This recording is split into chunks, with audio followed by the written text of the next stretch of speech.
Buenos días, amigos, amigas de Hablando la Verdad, siempre en vivo a través de Su Mundo TV, cobertura mundial.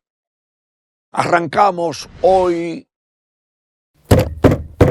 con una interrogante contundente luego de la revelación del canciller Roberto Álvarez ante el Consejo de Seguridad de las Naciones Unidas, donde advirtió que teme a que la crisis en Haití, donde crece la violencia, el hambre y se deteriora todo, incluyendo las grandes acciones contra la prensa haitiana, pues el canciller teme que la crisis en Haití se convierta en un conflicto internacional, llamando a la República Dominicana nuevamente a las Naciones Unidas para que se adopten las medidas de lugar para evitar que esa crisis haitiana se convierta en un conflicto internacional. Esa crisis ha provocado la ocupación del consulado de República Dominicana en Mirebalais, Haití, y Estados Unidos está haciendo grandes esfuerzos, al igual que la República Dominicana, para el control de las armas que llegan al país no sean trasegadas a territorio haitiano. Estados Unidos acaba de confesar en las últimas horas que ya no puede más en lo que respecta a la misión que enfrenta los pandilleros haitianos, mientras la comunidad internacional sigue dejando de lado una crisis que pudiera tener repercusiones internacionales y mundiales, de acuerdo a lo denunciado por el canciller Roberto Álvarez. Si las bandas haitianas están avanzando hacia la frontera dominico-haitiana, ahora voy con una pregunta contundente. Pronto una guerra entre Haití, los pandilleros haitianos y las tropas dominicanas. Si estos pandilleros, si esas bandas se dedicaran en la frontera a atacar a los militares dominicanos que refuerzan su presencia en la zona fronteriza. Ayer, el señor presidente de la República abordó el tema militar en la frontera. Ha ido en varias ocasiones el presidente Abinader a la zona fronteriza con Haití. El alto mando militar frecuentemente se pone en contacto directo con las tropas, visitando los cuarteles, los batallones, visitando el cefrón y vemos cómo el gobierno en los últimos días anuncia un paquete de 15 medidas por la crisis haitiana que incluye el cobro a los extranjeros a partir de este lunes, de los extranjeros que reciban atenciones médicas en los hospitales dominicanos. Los haitianos han ocupado silenciosamente la República. Los haitianos han ocupado silenciosamente la República Dominicana y es una amenaza doble. Un país ocupado por los haitianos y las bandas, los pandilleros de Haití, que ya tienen el control en un 90% de Puerto Príncipe y avanzan hacia la frontera dominico-haitiana, se convierte en un doble peligro para la República Dominicana, confirmado nuevamente con otra amenaza de haitianos en las cordilleras, en zonas protegidas, instalando lugares con hornos para la producción de carbón en Elías Piña y en Dajabón, como acaba de demostrarse con operativos militares que han ido a determinar cuál es la situación de esas montañas y lugares donde frecuentemente se concentran haitianos que atacan los árboles y fomentan la producción de carbón. El avance de las bandas haitianas hacia la frontera es un tema delicado y manejando información inédita. Siempre los presidentes elaboran su agenda con los temas de mayor interés y hemos visto el amplio detalle con la reorganización militar y otros puntos, como el presidente inició la semana luego de la Semana Santa con el tema haitiano. Y no solamente hablando de una visita a la zona fronteriza, sino también hablando de la labor de las brigadas que tienen que ver con la frontera.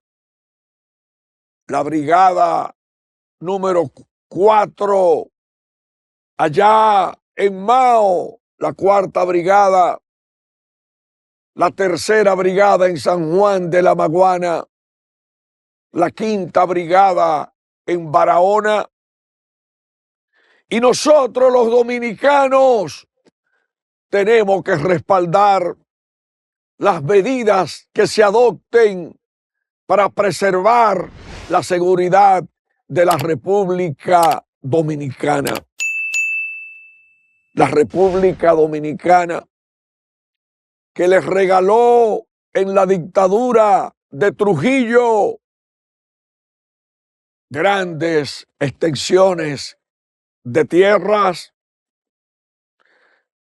tiene que seguir paso a paso lo que hagan los terroristas haitianos. Recuerden lo que dijo el presidente Abinader sobre los terroristas haitianos, que es un tema que no podemos descuidar.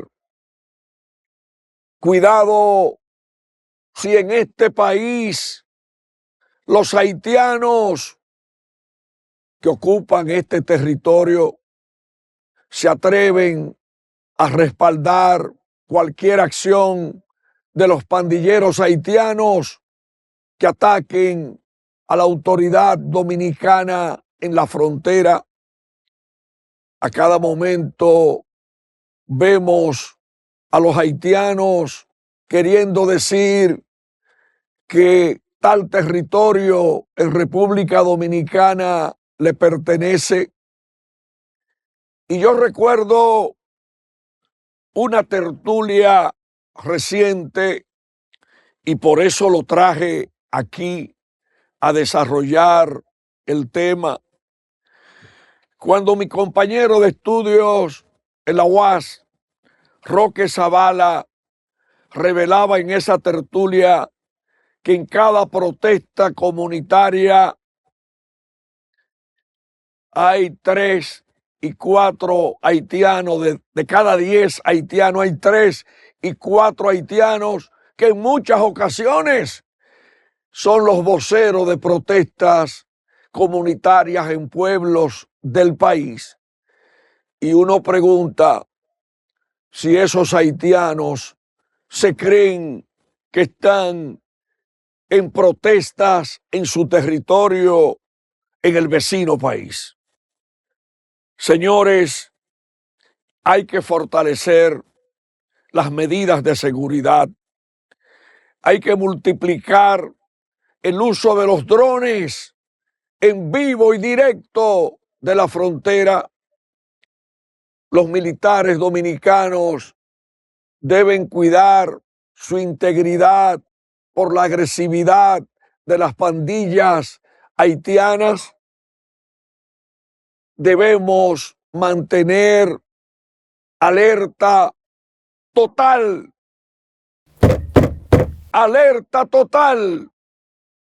con el avance de las bandas haitianas a la frontera dominico-haitiana. Hay que reforzar la seguridad en Elías Piña, en Jimaní, en Dajabón y en todos los lugares donde necesitamos preservar la República Dominicana de Duarte, de Sánchez, de Mella, de los Trinitarios, la República Dominicana que enfrentó a los haitianos el 19 de marzo, el 30 de marzo de 1844, posteriormente con la batalla de las Carreras, con la de Beler, con la de Sabana Larga y con esa defensa dominicanista de quienes están sepultados hoy en el cementerio de las Matas de Farfán. La República Dominicana es de los dominicanos y vemos con mucha preocupación que en comunidades predomine el control de haitianos. Cuando uno va a los pueblos y pregunta dónde queda tal comunidad cercana a la que uno visita, pues no se sorprenda que aparecen haitianos ofreciendo la información y se nota la escasez de los dominicanos. Hemos visto con mucho interés una investigación que llevan a cabo las autoridades sobre los vehículos, muchos de lujo, jipetas y otras utilizadas para el tráfico de haitianos en el país. Pero vemos también con mucho interés el rechazo que genera una sentencia de un tribunal que nacionaliza a 30 y tantos haitianos ilegales, indocumentados, con un mal precedente para la República Dominicana. Estamos de acuerdo en que una ley permite el 20% de mano de obra importada, pero no estamos de acuerdo con que violen esa ley permitiendo que los haitianos desplacen a los dominicanos de sus trabajos. Recuerdo en los 12 años de Balaguer un tema que he investigado, cómo para el corte de la caña llegaban al país con un registro estricto los haitianos que cortaban la caña. Luego eso desapareció y hay un desastre con la mano de obra haitiana en el sector agrícola, en la industria de la construcción. Y ya cuando usted visita una torre, no se sorprenda que lo reciba un haitiano en la entrada de edificios donde residen dominicanos, dominicanas y otros extranjeros de otros países. Hay que mecanizar la producción agropecuaria dominicana. Hagan lo mismo que hacen los productores de arroz con maquinarias modernas para la recolección del arroz. Busquemos el mecanismo de que la industria azucarera dominicana mecanice su labor agrícola para depender lo menos posible de esa mano de obra barata haitiana que enriquece a capitalistas dominicanos. Vamos a reiterar que no podemos ser indiferentes con el avance de las bandas haitianas hacia la frontera con nuestro país. Sigamos las informaciones que ofrezca el alto mando militar. Valoramos la labor del comandante general del ejército dirigiendo las tropas en la frontera, la atención puesta por el teniente general Fernández Onofre, que acompañó ayer al señor presidente en la rueda de prensa y lo vemos ahí con el micrófono expresándose. Valoramos que el alto mando militar sigue paso a paso el tema de lo que ocurre en la frontera dominico-haitiana. En otro orden, queremos, antes de irnos al cambio, hacer una pregunta. Cuando nombraron a una joven muy talentosa en el ministerio, al frente del Ministerio de Interior y Policía, muchos lo entendieron como un reconocimiento a su capacidad y como una recompensa a que no fue postulada como candidata a senadora por el Distrito Nacional, dando paso a la candidatura del doctor Guillermo Moreno.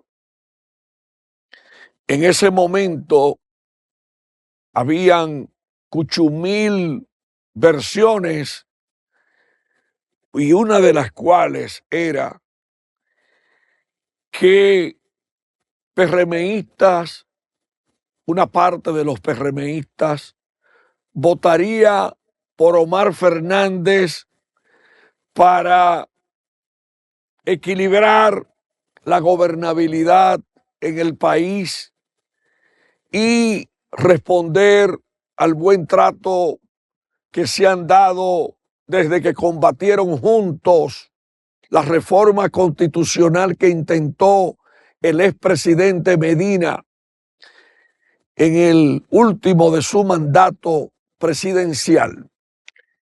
Y desde ese momento, con unos amoritos muy cercanos, protestando juntos contra esa reforma constitucional, parece que le pasó a algunas instancias del PRM favorecer a Omar Fernández para darle ese cariñito político al doctor Leonel Fernández y el otro caramelo en el ejercicio del poder a Farides como ministra de Interior y Policía.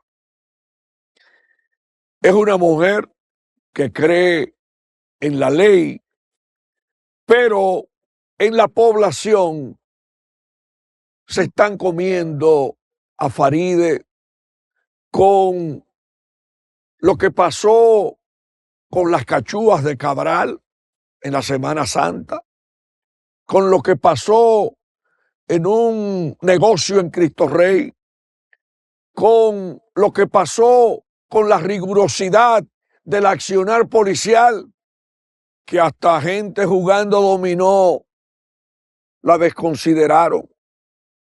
Hubo muchos abusos policiales y un programa de la plantilla de Su Mundo TV hizo una producción a propósito de todo lo que se ha vivido desde diciembre con el asunto de las bocinas, con el asunto de las sillas, con el ruido. Desde diciembre, amplios sectores han venido enfrentando a Faride Raful. Y el programa Su Mundo con el Pueblo, conducido por mis grandes amigos y compañeros aquí en Su Mundo TV, hicieron una producción sobre Faride que se ha convertido con una tendencia viral, con más de 6 millones de reproducciones.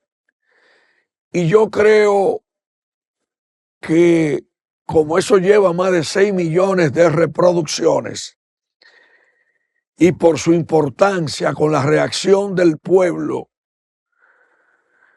vamos a ver, ya Faride dio su reacción, le respondió a quienes opinan en su contra en las redes y en los medios. Vamos a ver esa producción titulada Faride, enemiga de los pobres, viral, con más de 6 millones de reproducciones. Adelante, señor director. Farides, enemiga de los pobres. Abusadora. Señora ministra, mire a lo de abajo. Enemiga de los pobres. Bueno, le dijera que cambie su forma de ser. Farides, Farides, Farides, enemiga de los pobres. abusadora, Yo le diría que si ella no es dominicana, que deje de estar acabando con los pobres, ¿entiendes? Que no deje trabajar tranquilo, que si ella no puede con el puesto, que se lo deje a uno que sí pueda. Enemiga de los pobres. Bájale un chismado, doña, de los pobres comerciantes. Váyase para allá, por los sitios donde hay poder. entonces la justicia nada más es para el pobre, para los ricos no. Entonces así no, linda, así no, bájale dos. Farides, Farides, Farides, enemiga de los pobres. Abusadora. Bien, amigos y amigas, hablando la verdad, cree que Faride debe venir aquí a colar el café. Pudiéramos buscar una greca, una greca, la llenamos de agua, de café, y después nos pudiéramos tomar un cafecito con Faride, una dama con futuro, porque miren cómo es la cosa. Ayer escuchaba yo a gente diciendo, teniendo una posición contraria a la producción de Su Mundo TV, diciendo que Faride debería sumarse, porque ella tiene un gran público que la apoya, que debería sumarse a la lista de los aspirantes presidenciales por el carisma que tiene. Ahora, yo creo que Faride, como ministra de Interior y Policía, muy dispuesta al tema de la reforma policial. Aparte de lo que dice todos los lunes, después de la reunión en el Palacio de la Policía, debería abogar para que todos los casos de muertes extrajudiciales a manos de policías lleguen a los tribunales. Debe emplearse en la lucha contra los abusos policiales. El propio director de la policía dijo que no va a tolerar ni abusos policiales. Y yo creo que Faride, una dama que hizo buena gestión como senadora por el distrito, debe emplearse a fondo para que todo eso que usted ve a través de las redes, con policías que se creen trujillitos actuando arbitrariamente, Faride ponga en su agenda cambiar la página, que se combata el ruido, pero sin los excesos, que se aplique la ley sin excesos y además que Faride se ponga en la cabeza que los cargos son temporales, que queman a cualquier funcionario, diferente a David Collado, que cree que desde el Ministerio de Turismo ya tiene asegurada la presidencia de la República. Y el propio Collado está subiendo los videos de las visitas que está haciendo como ministro de Turismo, y en algunos videos aparecen damas y caballeros vociferando: el próximo presidente.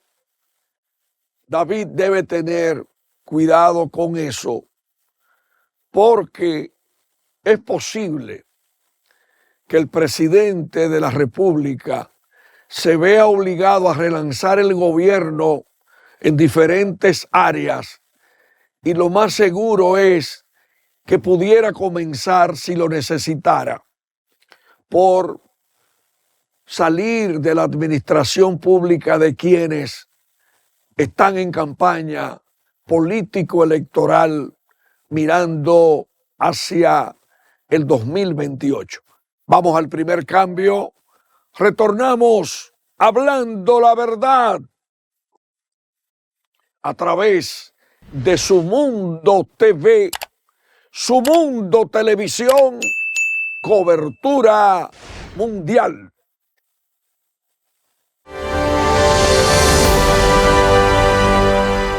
Bien, amigos y amigas, el segundo bloque de Hablando la Verdad a través de Su Mundo TV, cobertura mundial. Qué bueno que el presidente Abinader coloca en su agenda visitar la frontera este viernes. Qué interesante que Supérate dé apoyo a las familias afectadas por la tragedia del Jet. Qué bueno que avanzan los trabajos de reparación del puente de la 17, pero simplemente una reparación. Hablando la verdad a propósito del puente de la 17, allá en la Padre Castellanos, cercano al lugar donde José Francisco Peña Gómez pronunció parte de sus discursos más enérgicos en aquellos años inolvidables del más grande líder de masa, Peña Gómez. Ahí están concentrados en la reparación del puente de la 17. Pero hay que pensar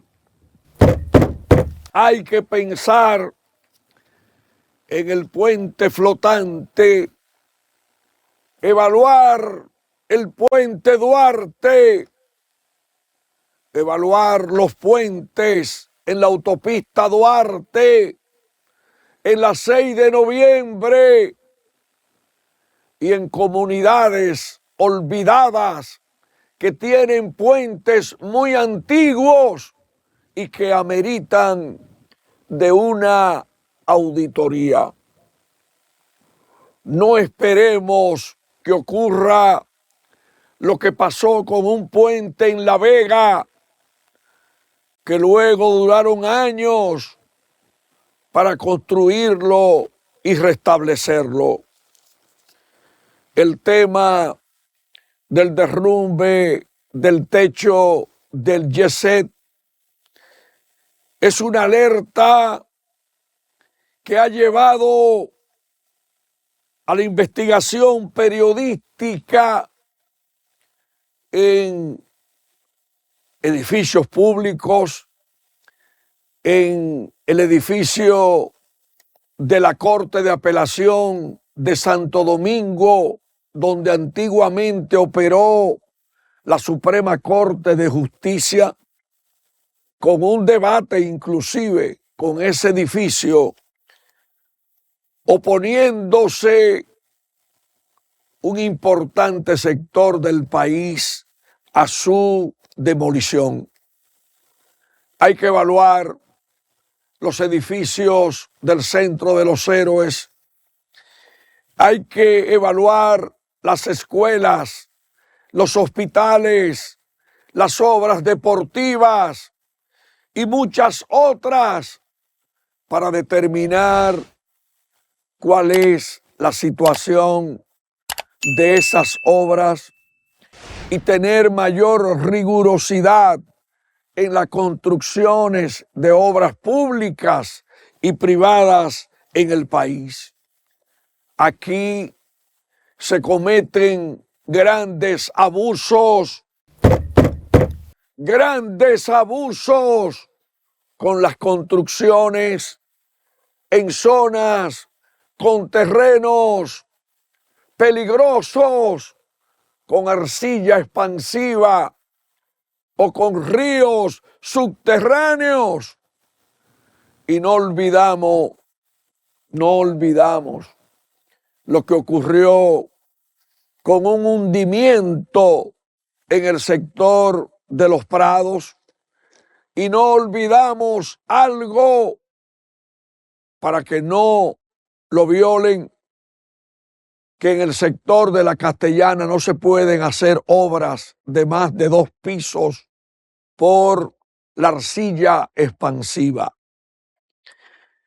En el pasado le solicité a mi amigo, el ingeniero Osiris de León, una opinión sobre el particular.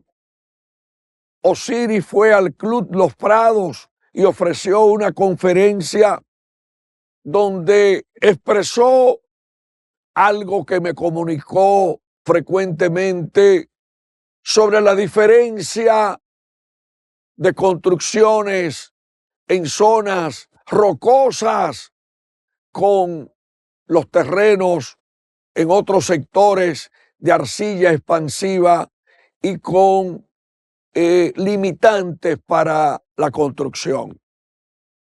Aquí vivimos inventando obras públicas, tenía el control de las edificaciones, se la traspasaron al Ministerio de Vivienda, que se llama Ministerio de Vivienda y Edificaciones, y parece que había un interés de crear un ministerio de viviendas, dejando de lado que el mayor constructor de viviendas en el país y de apartamentos, viviendas individuales y apartamentos, es el sector privado, porque el sector público ha disminuido en comparación con lo que fue en los 12 años de Balaguer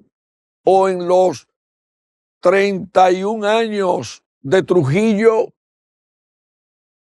respecto a la cantidad de viviendas y proyectos que se ejecutaban.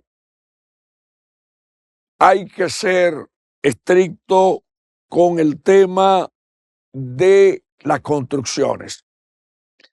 Por otra parte, el protocolo migratorio en los hospitales arrancó ayer. En Estados Unidos está apretando la persecución de personas de diferentes países, incluyendo República Dominicana, persiguiendo a acusados por narcotráfico y lavado de activos. Están acusando en Estados Unidos a un regidor del PRM por narcotráfico, y es un caso que involucra a otras personas, según lo que divulgan hoy medios de comunicación. Vimos el caso del exdiputado del PRM que fue apresado llegando a un aeropuerto en Miami. Ahora acusan a un regidor del PRM y el presidente Abinader ayer se pronunció sobre la responsabilidad que tiene cada quien de responder por los hechos que se le imputen. Es un regidor del Distrito Nacional y es bueno que ese regidor se exprese sobre el particular para que haya ese equilibrio informativo y que se conozcan las dos versiones, la reacción del regidor, y ya está publicado lo que tiene que ver con la acusación.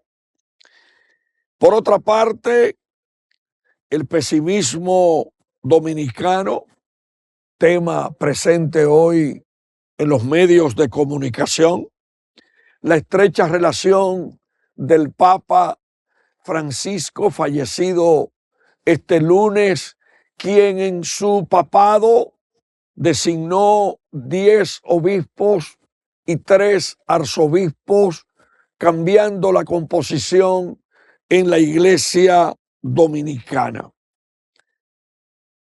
Recordaremos al Papa Francisco por su sencillez, por su lucha contra las guerras, por una mayor comunicación interna en la iglesia y además por ser el primer papa latinoamericano.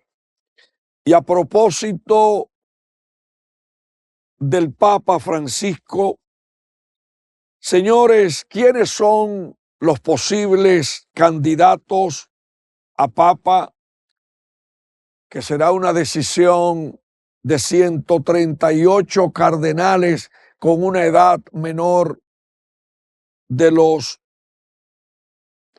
75 años. Tenemos a Matteo Maria Zuppi, un cardenal italiano con 69 años de edad, arzobispo de Bolonia, considerado un prelado en el ala política izquierdista de la iglesia. A Luis Antonio Gokin Tagle, de Filipinas, con 67 años, y es el preferido de la Congregación para la Evangelización de los Pueblos. A Prieto Parolin, italiano de 70 años, secretario de Estado del Vaticano, conoce bastante Prieto Parolin, ese italiano, el manejo en el Estado del Vaticano. A Peter Erdő, de Hungría, con 72 años, arzobispo de Esztergom, Budapest. También a Jean-Marc Abelin, francés, con 66 años, dedicado a cuestiones de migración y diálogo interreligioso. También a Gerald Lacroix, un canadiense de 67 años, nombrado arzobispo de Quebec en el 2011 por Benedicto XVI. A Jean-Claude Hollerith, de Luxemburgo, con 66 años, arzobispo de Luxemburgo, y que se ha mostrado a favor de que el celibato sea una opción para los sacerdotes. A Robert Francis Prevot, de Estados Unidos, cardenal con 69 años, prefecto del Discaterio para los obispos y arzobispo emérito de Chiclayo, allá en Perú. A Christopher Pierre, de Francia, nuncio apostólico en los Estados Unidos. A Cristóbal López, de España, nacionalizado paraguayo, con 72 años, y es el arzobispo de Rabat, allá en Marruecos. A Pablo Virgilio David, de Filipinas, con 65 años, obispo de Calocán, Filipinas, considerado un experto en la Biblia de su país. A Odilio Pedro Scherer, de Brasil, el arzobispo de San Pablo, líder de una de las diócesis más grandes del mundo, a Robert Sarat de Guinea, prefecto emérito de la Congregación para el Culto Divino y la Disciplina de los Sacramentos, a Carlos Aguiar Retes, arzobispo de la Ciudad de México, a Lazarus Yudheun Sid de Corea del Sur, cardenal diácono de Jesús Buen Pastor en Monta Nola, un pequeño pueblo suizo. A Ángel Fernández Artime de Luanco, España, con 64 años de edad, prefecto del Discaterio para los Institutos de Vida Consagrada y las Sociedades de Vida Apostólica desde 2025. A Fridolin Ambongo Besungu de República Democrática del Congo, con 65 años, y es el principal candidato africano. Finalmente, a Pierre Battista Pisabatalla de Brescia, Italia, con 60 años, superior de los franciscanos de Tierra Santa, y su cargo equivale al obispo de Jerusalén. Hablando la verdad, dando seguimiento especial a quienes suenan como potenciales papa para el proceso iniciado luego de la muerte del Papa Francisco. La Iglesia Dominicana no participará en ese proceso de votación.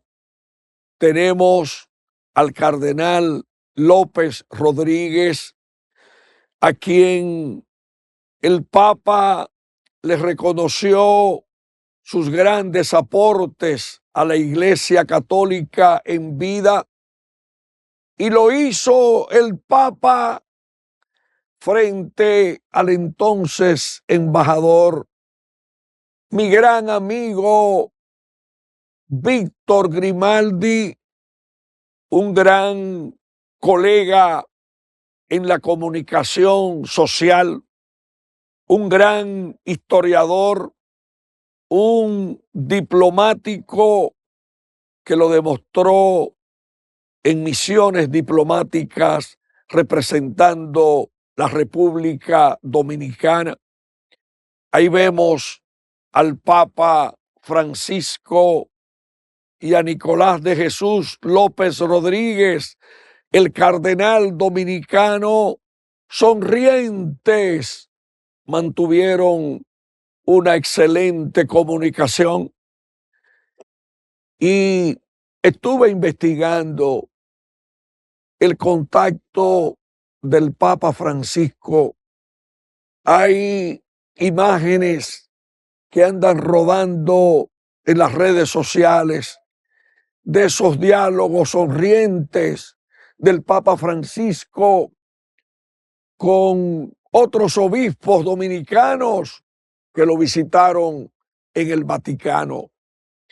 Hay fotografías de encuentros del Papa con Monseñor Osoria, el arzobispo de Santo Domingo, con el arzobispo de Santiago, Rafael Rodríguez, con De la Rosa y Carpio y otros obispos, pero también imágenes que recuerdan el histórico encuentro del Papa Francisco con el presidente Abinader, quien fue acompañado al Vaticano por su compañera de siempre, la primera dama Raquel Arbaje. Ese dinamismo, esos cambios profundos en la Iglesia Católica, en los obispados de Baní, de la Altagracia, de La Vega, de San Francisco de Macorís, en el arzobispado de Santiago, en el obispado de Higüey y de otros puntos del país, lo motorizó el recién fallecido Papa, que reitero designó 10 nuevos obispos, 10 nuevos monseñor en cada una de las diócesis que lo necesitaban. Recuerdo que designó a mi gran amigo, el obispo de Higüey, a Monseñor Jesús Castro, a Monseñor Benito Ángeles y a otros obispos que están haciendo una labor magnífica en cada uno de los lugares. Creo que el nuevo Papa debe seguir la trayectoria de Francisco hacia el catolicismo en América Latina y ojalá que fortalezca ese vínculo directo con el cardenal López Rodríguez, los 3 arzobispos, 4 arzobispos de la Rosa y Carpio, emérito por Santiago, Freddy Bretón, emérito por Santiago, el cardenal López Rodríguez, que fue sustituido por Monseñor Osoria, y que ese contacto sea exitoso a través de la conferencia del episcopado dominicano. Amplios sectores del país, la Pontificia Universidad Católica Madre y Maestra, el presidente Abinader, partidos de oposición, religiosos, la nación dominicana y el mundo llora la partida del Papa Francisco, inolvidable para las presentes y futuras generaciones, sencillo, y lo demostró con un testamento que pidió un sepulcro sencillo, lo dijo con tiempo y emitió antes de su fallecimiento un pronunciamiento destacando la responsabilidad de los obispos y arzobispos y cardenales de seguir proyectando mundialmente el catolicismo que tanto amamos. Mañana será otro día hablando la verdad a través de Su Mundo TV, cobertura mundial.